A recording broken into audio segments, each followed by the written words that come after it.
sociedade secreta tem relação com o demônio. O demônio foi uma invenção da Igreja Católica. São símbolos que têm diversos significados, menos o significado com o demônio. As igrejas demonizaram esses símbolos como uma forma de expurgar estas ordens secretas. 666 é um número designado na Bíblia como o número do anticristo. E aí eu posso contar para vocês milhares de teorias sobre esse número 666. A própria numerologia fala de diversas coisas. Né? Que o Apocalipse diz que 666 é o número do anticristo. O 666 na Kabbalah ou na Cabala judaica significa Nero, ou aquele imperador que matou milhões de pessoas por serem cristãs, até que incendiou Roma porque estava cheia de cristãos.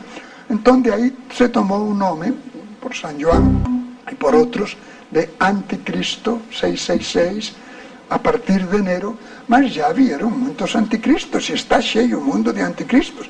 Não vai chegar um anticristo especial. Rituais satânicos, profecias malignas, símbolos demoníacos, notas isoladas de uma sinfonia assustadora. O plano era um só: instaurar o inferno na Terra. Os Templários foi uma ordem de cavalaria, eles não eram uma sociedade secreta. Eles foram constituídos durante as cruzadas, depois da tomada de Jerusalém, e foi sendo chamada a Ordem dos Pobres Cavaleiros de Cristo e do Templo de Salomão, por eles terem sido constituídos dentro do que hoje são as ruínas do Templo de Salomão. Os Templários adotavam um símbolo, eles estudavam esse símbolo, que é o símbolo chamado Bafomé, ou o bode de Mendes, que é um bode que tem diversas características na sua constituição, como seios e algumas outras inscrições herméticas dentro desse símbolo. A origem desse símbolo ela é desconhecida. Existem muitas especulações, mas uma coisa eu posso dizer: o Bafomé ele era um símbolo de sabedoria, ele era um símbolo de fertilidade, tudo menos o demônio. A Igreja Católica, numa forma de excomungar os Templários e de dizer que os Templários eram uma ordem considerada anticristo, uma ordem contra Cristo, uma ordem contra a Igreja, pegaram esse símbolo e disseram que os Templários simplesmente adoravam esse símbolo e que esse símbolo era a figura do demônio. O demônio são só doenças internas. Em todo o Antigo Testamento nunca aparece o demônio. No Novo Testamento 37 vezes. Por quê? Porque os judeus eram uma colônia romana e falavam a koiné, o grego comum, e então os gregos e romanos atribuíam a um daimon. Daimon significa, em grego, um deus de segunda categoria, as doenças internas. As externas nunca. Se vê a ferida, se vê... Ora, epilepsia, por fora igual que todos. O cego não, se vê o íris branco, etc. Mas um epiléptico, um louco, atribuíam a um deus. A epilepsia, por exemplo, ao daimon, ao deus Lua. Por isso chamaram depois, até Galeno, no século II, chamava lunático. E os demônios não têm nada que ver com o Antigo Testamento nunca. Então os demônios são doença interna. Ora, e o bode? Naquela mentalidade supersticiosa como os Illuminati, que confundem tudo porque não sabem nada e não são capazes de entender alguma coisa científica, então o bode, com chifres e tal, que agradaria, o identificaram com o demônio, que não tem nada a ver, são doenças internas, não?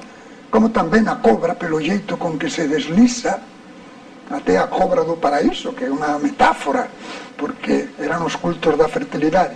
Então, o que tem que ver o demônio com o bode? A ignorância dos Illuminati e mais nada.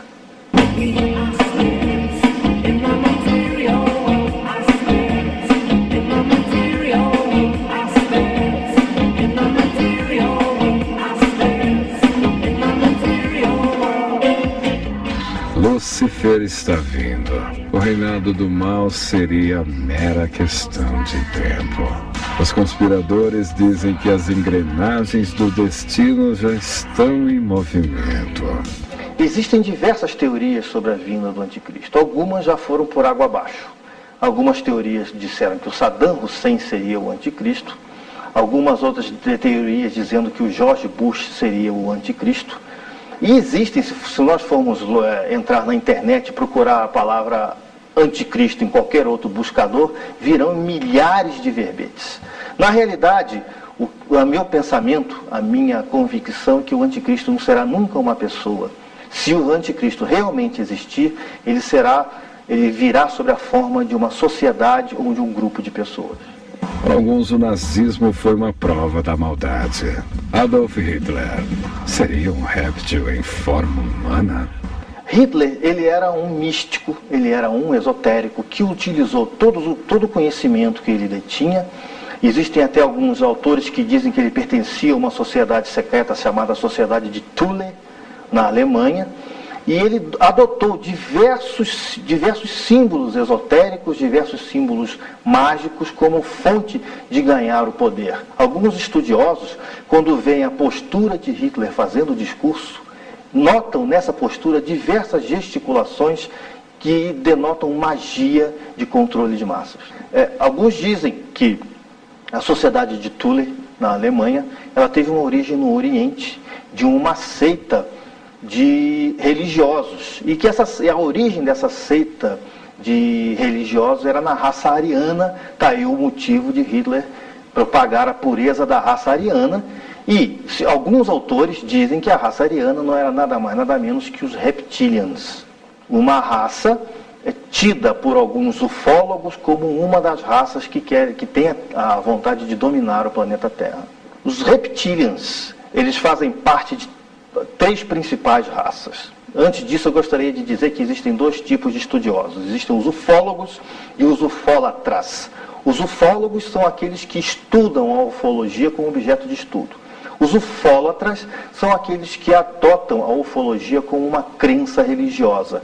Então, os ufólatras dizem que existe o ramo bom dos extraterrestres, que são aqueles loiros, bonitos, brancos, que vêm aqui ao planeta Terra para nos ajudar.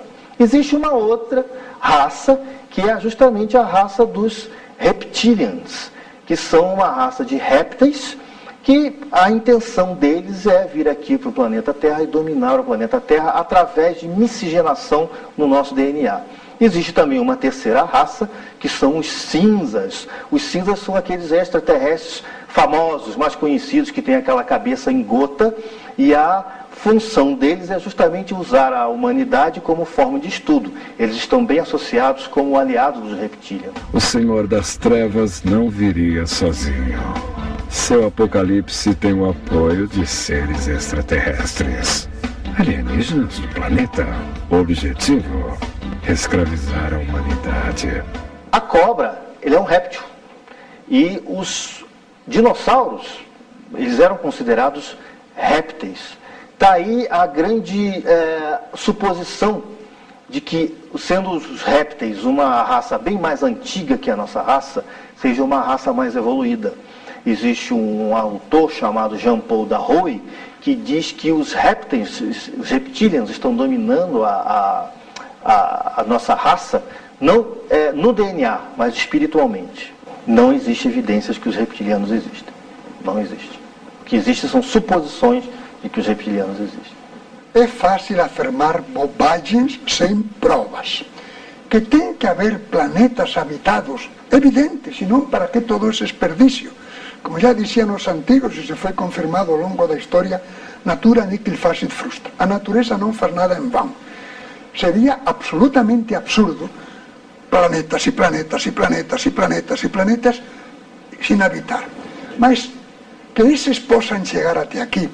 O planeta mais perto, ou melhor, o Sol, com seus planetas mais perto de nós, demora